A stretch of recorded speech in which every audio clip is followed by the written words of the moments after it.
So, welcome to another chapter of Gud Gum. Today with us we have Mayank Nagori. He is a serial entrepreneur and he is a founder of Gud Gum. So, can you just brief me about your background first? I am born and brought up in Bangalore. I'm about 31 years old. I finished my engineering, went on to do my masters in the UK, did my masters in food science, came back and then worked in the food industry itself. Spent the last 8 years working with small startup and then starting couple of my own companies before Gud Gum, where we make chewing gum. So regular chewing gums are all made of plastic. We are India's first 100% all natural biodegradable chewing gum.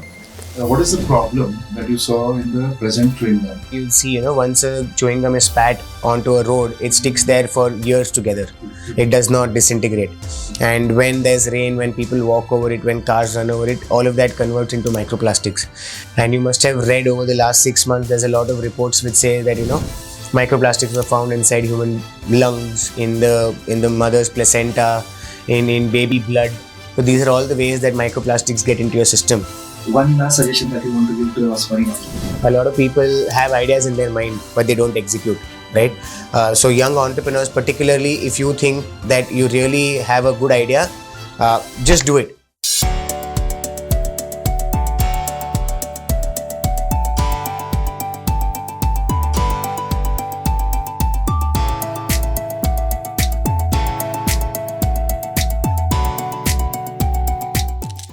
So, welcome to another chapter of Gud Gum. Today with us we have Mayank Nagori. He is a serial entrepreneur and he is a founder of Gud Gum. So, I welcome you on this podcast, and I think a lot of entrepreneurs will learn a lot of good things from you because you have also been a part of Shark Tank, if I'm correct. And your successful journey will definitely inspire a lot of entrepreneurs and also help people to aspire to become an entrepreneur. Thank you. Welcome you on this podcast. Thank you for inviting me on this podcast. Welcome. So, can you just brief me about your background first? Yeah, absolutely. So, I am born and brought up in Bangalore. I'm about 31 years old. So, I finished my engineering, went on to do my masters in the UK, did my masters in food science, came back and then worked in the food industry itself. Initially, I was very intrigued about how products are made, how products in the supermarket have such a long shelf life, right? So, spent the last 8 years working with small startups and then starting a couple of my own companies before Gud Gum, where we make chewing gums. So regular chewing gums are all made of plastic. We are India's first 100% all natural biodegradable chewing gum. Talk more on that. Yeah. And before this, I did a couple of other startups which are still running on the side. One is an instant food business where it's custom made instant food. People bring in food and we just process and give it back to them. Okay. And another one is an ice cream parlor that I started with my best friends. So that's also going on. So, yeah. That's amazing. Yeah. So from engineer to food products. Yeah. So was that a choice transformation, or you liked it from the day one?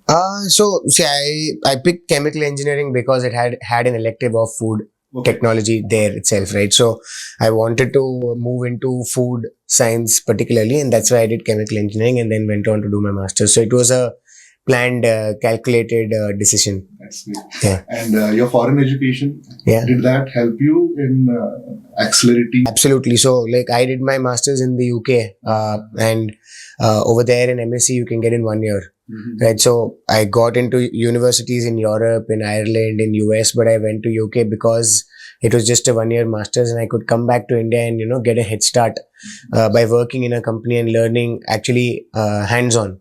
So it really, opens up horizons when you study abroad. Okay. So any hurdles that you faced before starting this company? How was your learning journey actually that made you an entrepreneur? So see, I come from a family of Marwadis, right? Yeah. So entrepreneurship is in the blood, right? My grandfather's business is about 105 years old here in Bangalore. My father started his business when he was again, I think 31 years old, and that's now 25 years old now. So I've seen people around me build businesses, and entrepreneurship was somewhere always there in the mind. And again, it was a calculated choice. I came back, I worked at a startup. I told my boss on the first day of my interview saying, I want to work here only for 13 months. I want to learn everything that it takes to build a company, and then I'll move on.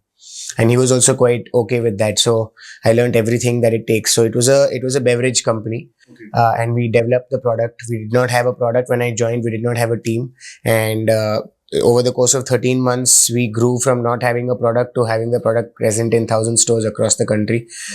So the whole journey I saw. So I kind of knew what were the challenges in the Indian market, etc., and how to navigate through that. So hurdles per se, I wouldn't, apart from just, like the ambition that I would. So a lot of people start businesses with a big factory and then start production. But in my case, we started off from a small 1 BHK home.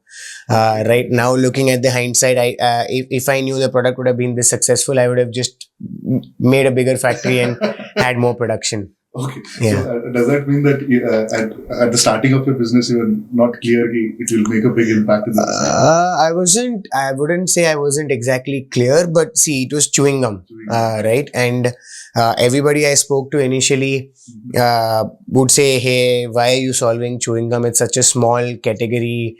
Even investors even investors look for larger target market size companies, right? And chewing gum by itself is just 1,000 crore business in India, right? So initially there was a lot of these discussions that, okay, how much can the company grow, or where will you even sell? Regular chewing gums are all 1 rupee, right? We sell a pack of 15 for 90. So that's effectively 6 rupees a gum, right? So the price is also higher, something natural. So I didn't want to, start with a big factory and then figure out where to sell, rather, have a supply problem than a demand problem. Yeah. So gradual growth is always good, I guess. Yeah. Creating a chaos. Initially Absolutely. Investing too much money. Yeah. Great. So the name Good Gum is also really good.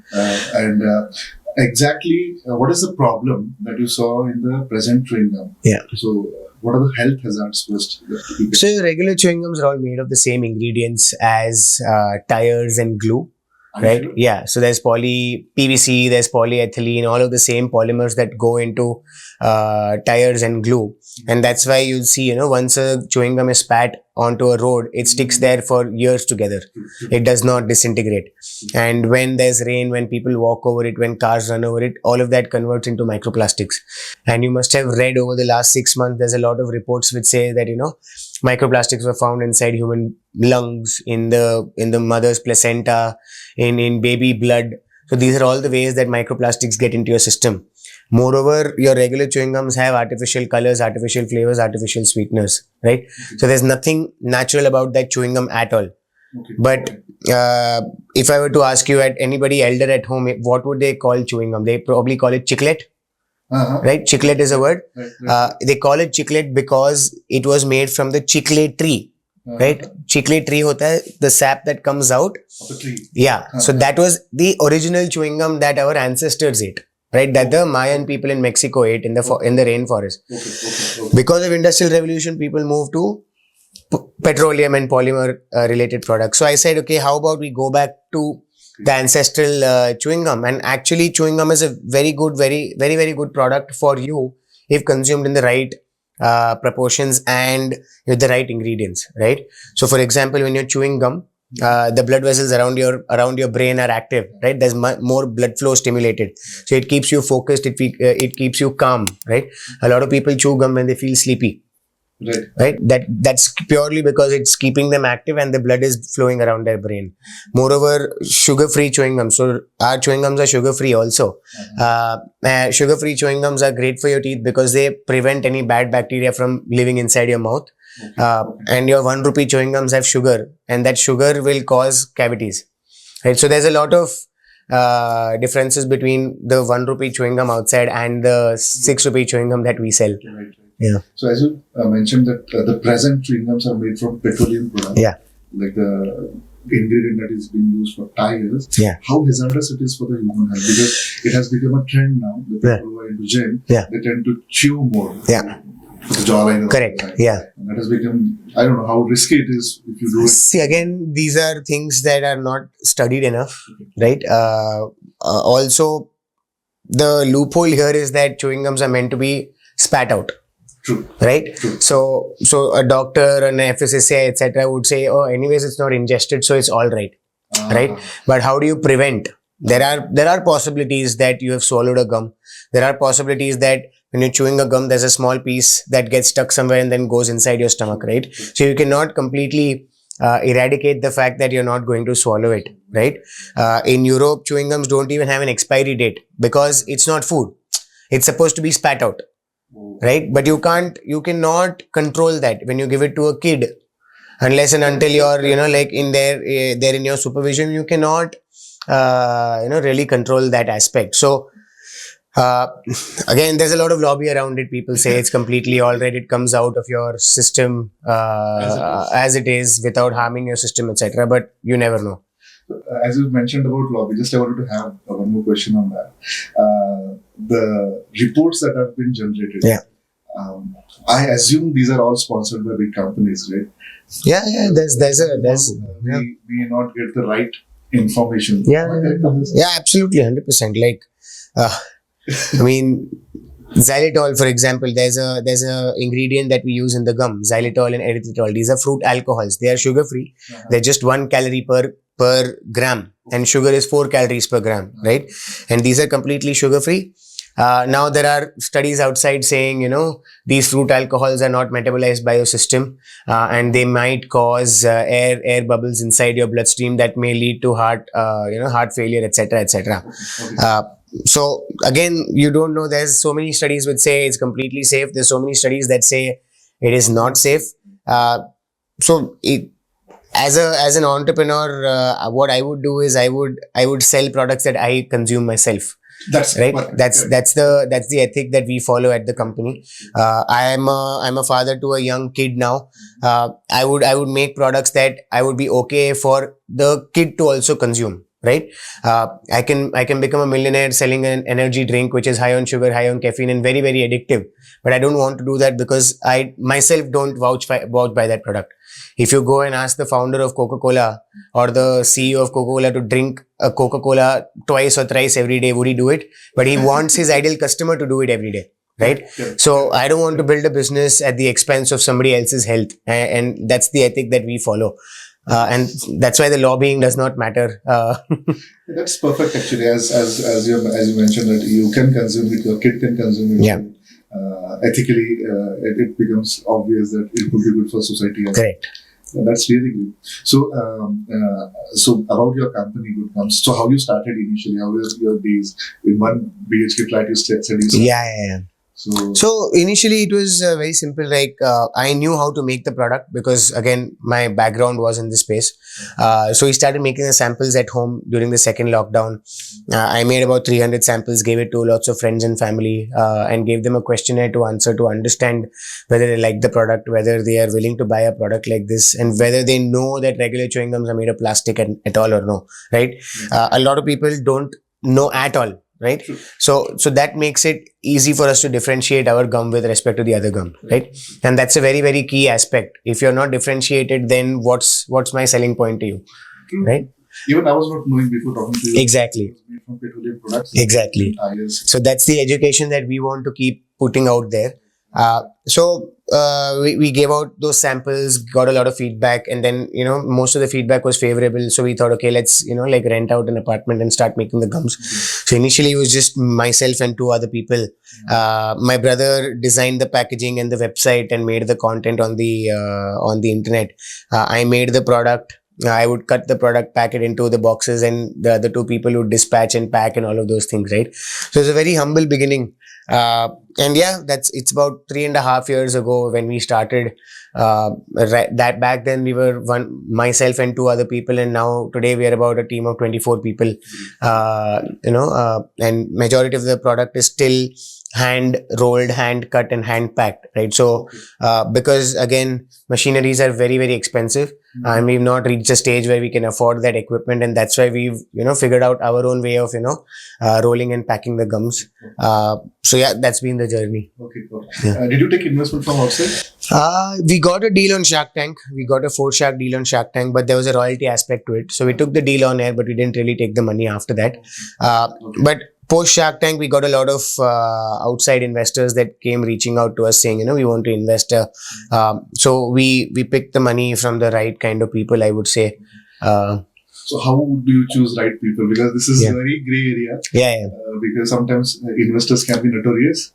Yeah, absolutely. So the same thing happened with my first job, right? Like the company that we were at.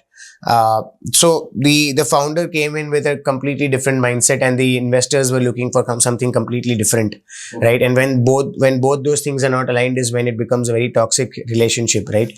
How I look at investment is it's more like a marriage. Right? Like you need to have a certain expectation from them, and they need to have a certain expectation from you, and both of those need to be aligned. So we got a lot of people just sending us mail saying, hey, I want to invest in your company, right? But we just didn't want the money. We can go to a bank and get a loan also. We want people who can come in with money and some strategy, some support, some kind of doors that they can open for us, right? So for example, we picked investment from a cricketer called Mayank Agarwal. He's an ex-Indian national cricketer, plays for RCB. He's the Karnataka captain as well. And the fact that we picked investment from him, it shows that if an athlete is endorsing a product, it becomes easier for other athletes to pick a product, right? When I want to trial and get more feedback on the product, it's easier for me to go through him because he opens up doors for more cricketers to try the product.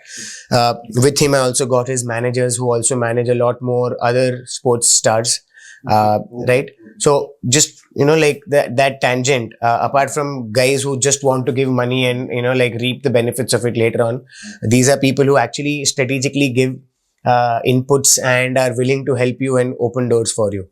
So that's very logical, I guess. Yeah. You chose him because there were a lot of opportunities that were exposed to you, and not only it was money. So this is, I think, so it's very interesting to know for our audience also. Not always money is important. Yeah. So right kind of partnership can take you to the next level, because if the partners are not good, business won't survive. Absolutely. A lot of companies fail only because of partnerships. Absolutely. And there are a lot of news also around. Yeah. Everyone was knowing about it. Yeah, correct. That's great. So what are the products that you have right now? So we started off with a sugar-free chewing gum. So these are 3 of our initial flavors. So there's a raspberry, lemon, charcoal, spearmint. All of these are sugar-free, kid-friendly, diabetic-friendly, all of that. And only now we ventured into more functional products. So this is a caffeinated chewing gum, right? So for example, 1 chewing gum does the job of 1 cup of coffee. Okay. And 2 chewing gums do the job of 1 can of Red Bull. Right? So Red Bull comes with 27 grams of sugar, I guess. And so as an athlete, a lot of people take coffee or Red Bull before a run, but they can't do that often because it keeps you bloated. You're adding weight into your system and you can't run after drinking a Red Bull. And that Red Bull is coming with that much amount of sugar, right? So we've used natural caffeine and put into a chewing gum which is completely sugar free, and it can stay in your mouth during the course of your run, during the course of your long drive, during the course of your programming stint, right? You don't need to consistently consume sugar and feel bloated, but this can stay in your mouth and you can chew it as and when required, and minute amount of energy keeps getting released straight into your system, right? Black coffee goes into your blood and it gives you a spike of energy, right? And when that spike falls, you get those jitters. You feel that anxiety after coffee. But with chewing gum, you're getting a sustained release inside your mouth itself. It's not going into your digestive system, but through the blood vessels of your... so you give that fast energy and sustained energy. So this is one product that we've launched. We've also launched a oral care chewing gum, which has an ingredient called hydroxyapatite. This is one of the ingredients that our enamel is actually made up of, our tooth enamel. So when we add that vegan hydroxyapatite, which nobody else does till date. It basically is giving your teeth those building blocks. So if you have any cavities that are going to happen, it is going to not just prevent but also help fill it up over time, right? So we are creating more functionalities around the chewing gum. We've also launched a confectionery product called Good Pops. If you see the packaging, it's more like nutties, right? But we removed the sugar core of the nutties and added chana, right? So it's roasted chickpeas coated with chocolate, right? So it's still fun. It still looks nice. It tastes good. And it's high protein by default because chana is high protein. So our idea is to be the good amongst the bad, and that's why the brand name is Good Gum and then Good Pops. So that's the idea. We want to, decomplicate complicated products and, see how simple products can make an impact. So are your chewing gums swallowable? Can you They're not swallowable, no. again, Yeah. Because again, we don't have the kind of money to test it out saying, okay, is it good for you to swallow or no? Maybe after a few years, we'll be able to, conduct a clinical study. But because it is completely plant-based, you can say that it's not going to be harmful. Okay. Yeah. Even if by mistake someone swallows it? It's still all right. Yeah. Okay. That's Yeah. good. So, so what are your future plans then in this? You have already launched this new product, Pops. Yeah. So we are looking to be an alternate confectionery company, right? Like I said, be the good amongst the bad. We saw chewing gum as an aspect which was not disrupted at all, right? If I ask you some brands, you'll only know the Boomer, Orbit, Happydent, the same Wrigley's and Perfetti owned companies, and nobody was disrupting this space, right? Because it's a small industry, right? But despite being a small industry, it was less competitive, and that's why we came into gum first. And now we're going into confectionery like this Good Pops. We're working on some candies, some lollipops, etc., which are differentiated, which are better than what is out there in the market. So looking at being firstly an established chewing gum company and secondly an established overall confectionery company. Because as you mentioned, lollipop, it's full of sugar. Full of sugar, yeah. Very bad for the teeth, Yeah. as well as for the health of the Exactly. That's a good vision to have because Yeah. kids have been exposed to this kind of dangerous products, I can Yeah. say. And sugar is as addictive as cocaine, or people say it's more addictive than cocaine. Okay. And it's available out there in the market. And kids these days, like for me to keep my kid away from sugar, I can do it. My immediate family can do it. But when the minute you go take him to a cousin's home, how will you prevent them from giving sugar to them, right? Right. So, are your products available in India or out of India as well? We sell in India across about 1,200 retail stores and cafes. We're on quick commerce, Blinkit, Instamart, Amazon.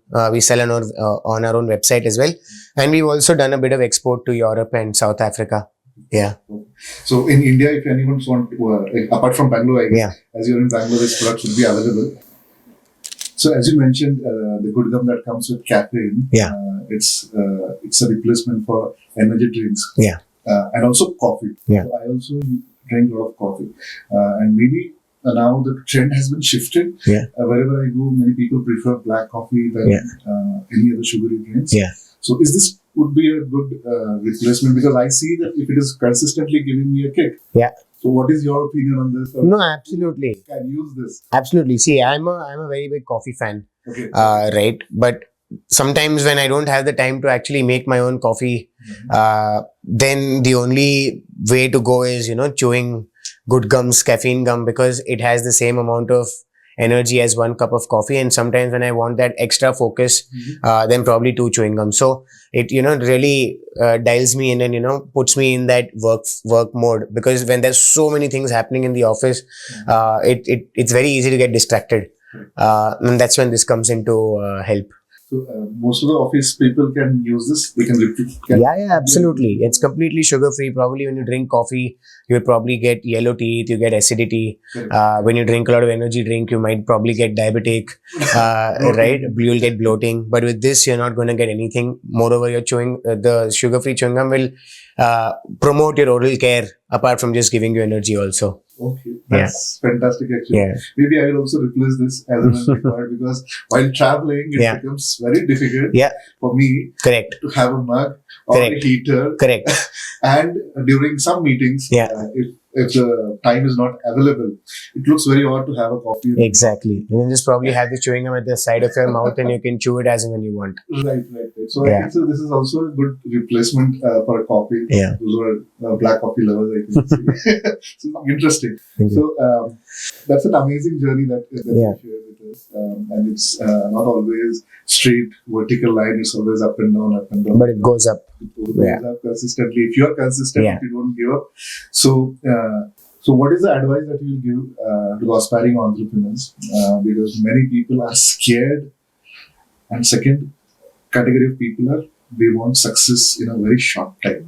So these are two categories that may occupy 60 to 70% of the aspiring entrepreneurs. So see, for the first category who are scared, right? If you're fearful, then maybe you're insecure, right? If you have a good amount of savings, or if you're not worried about bringing bread to the table, then entrepreneurship is okay for you, because it will take some time to get to where you want to be, right? It's not like a job where at the end of the month you'll get that fixed salary. Exactly. There have been months that I have, not spent a single rupee on coffee outside, and there have been months when I have lavishly spent money also, right? So later on. Later on. So entrepreneurship always has those pros and cons. But one piece of advice would be, if you're really solving a problem that needs solving, then you should not be scared about it, because there's a valuable market out there who would, willingly grasp that product, right? But what I also feel is these days youngsters want to pick entrepreneurship and start a startup just because it sounds fun, and then they want a tagline saying, okay, I'm a founder, I'm a co-founder. I don't think it becomes relevant until you really get money into your account. Right? A lot of people don't. You employ people. And when you actually employ people and give them consistent employment without having to fear that, okay, your company might go bust, and these guys' livelihoods are at stake, right? So just don't do it because it sounds fun. Do it only when you think you know what a problem is and you know how to solve it. Both these things are important. A lot of people come to me saying, how do I find an idea? Right? You cannot find an idea. The idea will find you, right? I feel that's the way even I figured out what I want to do, whether I want to do chewing gum, whether I want to do achar papad, whatever, right? It's never that it's a eureka moment that, that's how I thought of an idea.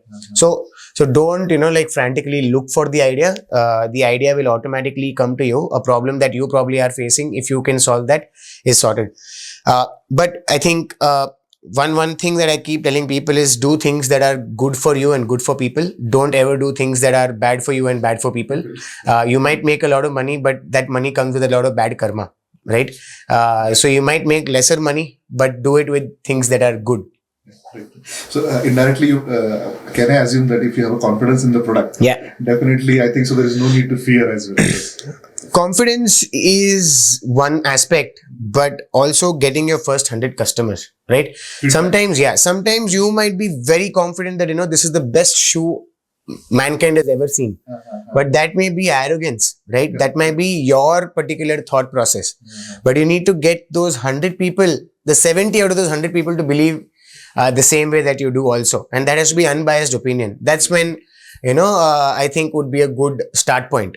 Like a lot of times, people think, okay, I'm solving a problem. It's a very big problem. It might not be a very big problem. It might just be a big problem in your mind. How big is that problem actually for the outside world also needs to be asked, questioned. Because we deal with a lot of startups and they approach us also for funding. Yeah. So many startups, we have funded only one startup as of now. Yeah. We have rejected many because they come with only idea. And the products are not yet ready. Yeah. They have not sold a single product and their valuation is very high. Yeah. So I said, okay, at least do a business for at least 6 months. Absolutely. Then it's make some profit. Yeah. At least we would know that it is selling. Right? Correct. Second thing is whether it is manufacturable again. Correct. It's not only a brainchild that it is sitting in your Correct. So this is one thing that is very important, I can say, testing your product in the real market. 100%. So thank you for that feedback. Next is easy money. Yeah. This is second mindset. Correct. It's definitely not easy money. With this, one more question I want to ask, because what easy money is like, as I say, you get money from the investors. Startup chala nahi chala pata nahi. salary spike up and then vanish. Yeah. But this is what is happening, I think. Yeah. What is your comment on this? I mean, again, there are two kinds of people. The kind of people that are ethical and the kinds of people that are unethical, right? My brain doesn't work that way at all. Like sometimes I also ask my friends that, bhai, koi scam ka idea hai kya? Right? Like, can you think of something like this? Like, for me, my brain doesn't work that way at all. But coming back to your question, easy money, it's not easy money, right? You have to gisofy a lot of chappal, right? It's not fancy. You're not sitting in an AC office all day. You have to do all sorts of things, right? I have driven 100, 120 kilometers every day on my bike, going and showing products to supermarket owners and getting rejected by 70% of them, right? And that 30% also keeps me motivated that, boss, okay, yes, I went to 20 stores, but 6 stores took my product, right? So if you're not willing to sweat, if you're not willing to shed that blood and that time in the field, I don't think you'll ever make money, right? So even investors' money, a lot of people start celebrating when they raise funds. I think that's the day you need to become more responsible, right? Because now there are more people that you are answerable to. So I would say raising funds is not an end game, but a milestone, right? And coming back to your idea that a lot of people spike up their salaries and then they go bust, then they probably just do it once or twice in their life. The third time, nobody is going to trust them and nobody probably will give them a job or even a investment for their company. But if you do something, and even if you want to fail, if you fail ethically, you'll still have somebody trusting you for the second time. Right. So that's where ethics matter so much. Right. And this is more important in today's era, I guess, because many people are aspiring to be entrepreneurs, but they don't see the pain that a successful person has gone through. They see today what they are. Yeah, 100%. So, like the way I look at it is, if I look up to an entrepreneur, I will first go and see his LinkedIn and see how long has he run this company. Mm-hmm. And majority of the times you will see that if a company has been known for the last 2 years, the founder has been building that company for more than 7 years or 8 years. Those 4 or 5 years, nobody would have known him, or he wouldn't have been relevant, or the brand wouldn't have been relevant. Okay. But when he consistently did that for 4 or 5 years is when the last 2 years it becomes very, very evident, at least in the consumer goods space. Because they see the lavish lifestyle, and they think that immediately I can raise money and have that kind of... Definitely not. The investors are smarter than you. People who are going to give you money are going to be much smarter than you.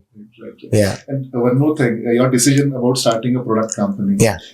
Nowadays, many people end up doing e-commerce only. Yeah. Is it challenging in India to start a product company? 100%. Okay. 100%, right? See, we manufacture and market the gums. Majority of the consumer goods company only market the gums, right? You name the companies, your Mokobara suitcases, Mama, all of them don't have their own factories. They only place orders, they only sell the product, right? This, I can say, I at least protect my idea, but it slows my progress down. Because I have to also look at manufacturing and also look at marketing, right? There have been times when the demand is there, but the stock is not there. Okay. Right? So I would say 100% difficult to, do a product company in India. But if you're just doing e-commerce or just trading, I don't think over time you will have any USP left. Right? A lot of people start, so many marketplaces are coming out every day, that today there's a vegan marketplace, today there's a sustainable marketplace. What are you solving for? If tomorrow the brands that are selling on your marketplace say, I don't want to sell, then what are you going to do? What business are you going to do? And I don't even understand how they raise funds, right? Like a marketplace, how do they raise funds? Like what is the investor giving them money for? Because they're at the end of the day reliant on a third person's company's product, right? Here, at least I know my recipes, I know my vendors, I know how the product is made, and I decide where it sells. Right. So, as from my perspective, if you own a product, the shelf life of the company automatically increases, and there will be a long-term success which will rise gradually, which will not come down. That's what Thank you for giving me that word of motivation on this morning.